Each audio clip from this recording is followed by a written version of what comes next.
نړیوالو هغه سفارتونه چې زموږ په هیواد کې جنګ و جګړې جوړې کړي د هغو سفارتونو مخ ته زموږ سره کښېنستی دی او همدا غږ یې کړی دی چې نور موږ جنګ دلته نه غواړو.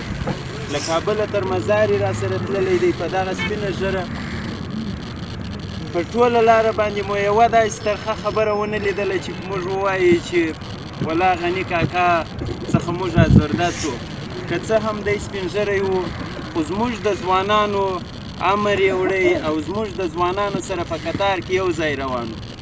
دا چې صلح مولوي صاحب ستا د الله امر دی د مسلمانانو ترمنځ، نو په همدې خاطر باندې ده هم د افغانستان د سولې لپاره خپل نهایي هڅه کړې وه او د دغه هڅې په خاطر زه خپله شخصا او هغه هیوادوال چې په دې هیواد او په اسلام مین دي هغه ټول نن دعاګانې همدې سپین ږیري عبدالغني کاکا ته کوي او دا د زړه نه یې ورته کوي. او ما د مولوي صاحبانو څخه همداسې اورېدلي وو که څلوېښت کسان یو چا ته په صداقت دعا وکړي الله تعالی یې بخښي. مولوي صاحب همداسې ده. نو دلته موږ ماشاءالله تر 40 کسان نور هم ډېر یو که د زړه نه دعا ورته وکړو او دا یادونه یې وساتو چې د دې ملک د سولې لپاره چې هغه ظالمانو پر موږ باندې دا جنګ تپلی دی او زموږ افغانان هره ورځ په وینو کې لمبوي، څوک د عسکر په نوم را باندې وژني، څوک د طالب په نوم باندې وژني، څوک په کلي کې عام خلک راته وژني. اما ده غږ پورته کړی د همدې غږ پر روی باندې دی الله تعالی خپل رحمت پر ده باندې نازل کړي.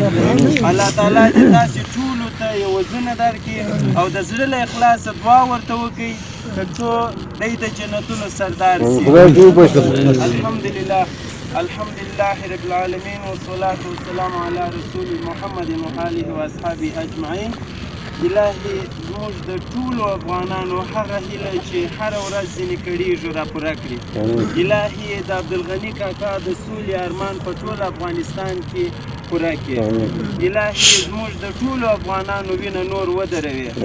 الهي هغه ظالمان چې موږ په خپلو منځونو کې وژني هغو ته د نیکو هدایت وکړي، که به د نیکو هدایت نه ورته کېږي الهي کې هلاک کړي. الهي زموږ ستاسې د ټولو هغه افغانانو چې قرباني د دې وطن او د دې اسلام لپاره ورکړې د هغو قربانۍ قبولې کړي.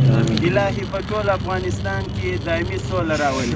وصلی الله تعالی خیر خلق محمد وآله واصحابه اجمعین.